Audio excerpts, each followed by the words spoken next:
What if the cycle of life wasn't just a metaphor, but a literal prison from which no soul could ever escape? Tonight we dive into a story that will make you question everything you know about birth, death, and the terrifying possibility that some bonds transcend the boundaries of nature itself. This is the tale of a girl who discovered that motherhood can become the ultimate curse, where giving life means stealing it from yourself. Deep in the rural mountains of Appalachia, where ancient superstitions still whisper through the fog-covered valleys, a young woman's pregnancy becomes something far more sinister than anyone could imagine. What begins as a blessing transforms into a nightmare that defies the very laws of existence, proving that some miracles are actually curses in disguise. Sarah Mae Henderson had always been different from the other girls in Blackwood Hollow. At Erie, 19, she possessed an otherworldly beauty that seemed to glow from within, her emerald eyes holding secrets that even she didn't understand. The mountain folk whispered that she carried the old blood, the kind that connected certain families to things better left buried in the past. The pregnancy came as a shock.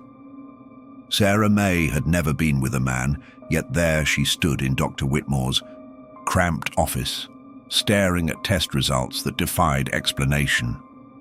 The elderly physician's weathered hands trembled as he delivered the impossible news, his voice barely above a whisper in the sterile silence. "Sometimes nature finds a way," he muttered, though his eyes betrayed a fear that went deeper than medical confusion. He had delivered babies in these mountains for 40 years, but had never seen anything quite like this. Sarah Mae's grandmother, Nana Essie, took the news with a strange mixture of dread and resignation. The old woman's milk-white eyes, clouded by cataracts, seemed to see straight through to Sarah Mae's soul as she spoke in her crackling voice. "Child, some debts get passed down through generations, and some cycles ain't meant to be broken." The pregnancy progressed with unnatural speed. Within weeks, Sarah Mae's belly swelled as if months had passed. She experienced dreams that felt more real than waking life, visions of herself as an old woman, dying alone in a hospital bed, reaching out with desperate hands towards something just beyond her grasp. The mirror in her bedroom began showing her reflections that moved independently, an older version of herself that mouthed words Sarah Mae couldn't hear but somehow understood. The message was always the same: "Let me come home." As autumn painted the mountains in shades of death, Sarah Mae realized that the life growing inside her wasn't just any child. The heartbeat that echoed through Dr. Whitmore's stethoscope carried a rhythm she recognized, though she couldn't remember where she'd heard it before. It beat in perfect synchronization with her own, as if they shared the same soul divided between two bodies. The townspeople began to avoid her, crossing themselves when she passed by the general store. Even the preacher, a man who claimed to fear nothing but God's judgment, refused to meet her eyes during Sunday service. They all sensed what Sarah Mae was slowly beginning to understand. She wasn't carrying new life, but something that had existed long before she was ever born. The birth arrived on Halloween night, when the veil between worlds grows thin and the mountains echo with sounds that don't belong to any earthly creature. Sarah Mae's labor began at the stroke of midnight, her screams harmonizing with the howling wind that rattled every window in Blackwood Hollow. Dr. Whitmore arrived to find something that would haunt him for the rest of his days. The newborn child, perfectly healthy and impossibly aware, possessed eyes that had seen decades of life. But it was the birthmark that stopped his heart cold. A distinctive crescent moon shape on the child's left shoulder, identical to the one that had marked Sarah Mae's late mother, Eleanor. "She's got Eleanor's mark," Nana Essie whispered from the corner of the room, her voice heavy with the weight of family secrets finally surfacing.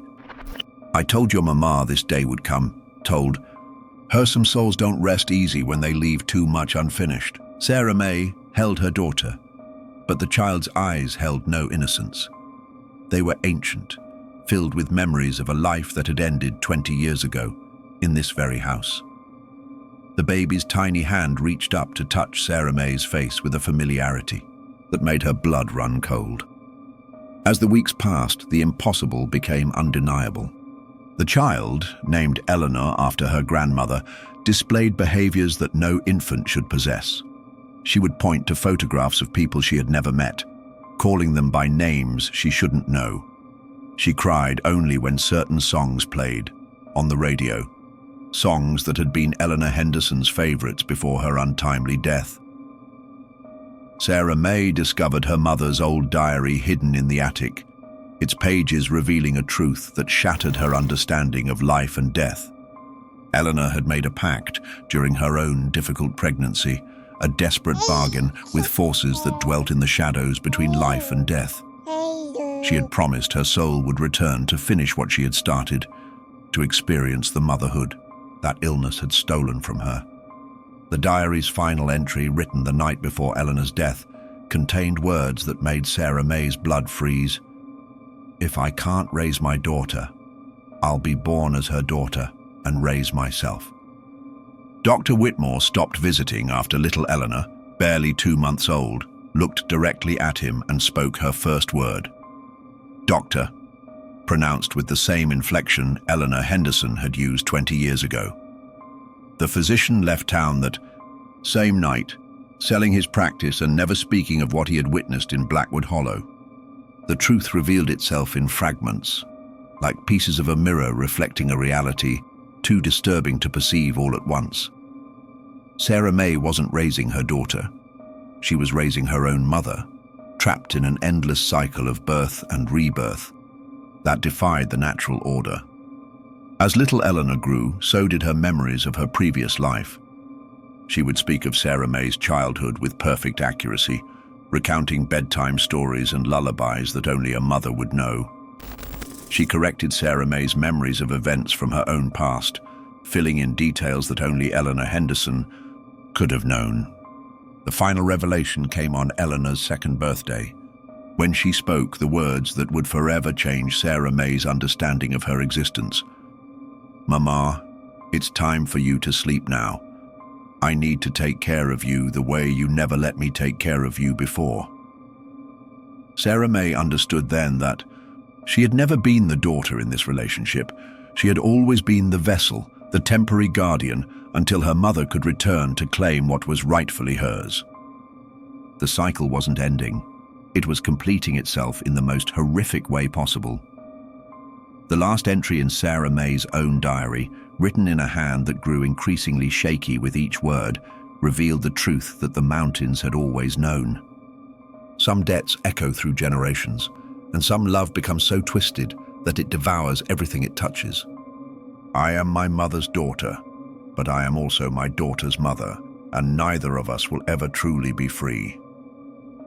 The people of Blackwood Hollow still whisper about the Henderson house, where 2 graves sit side by side in the family cemetery. One belongs to Eleanor Henderson, who died too young in 1985. The other belongs to Sarah Mae, who died too young in 2010.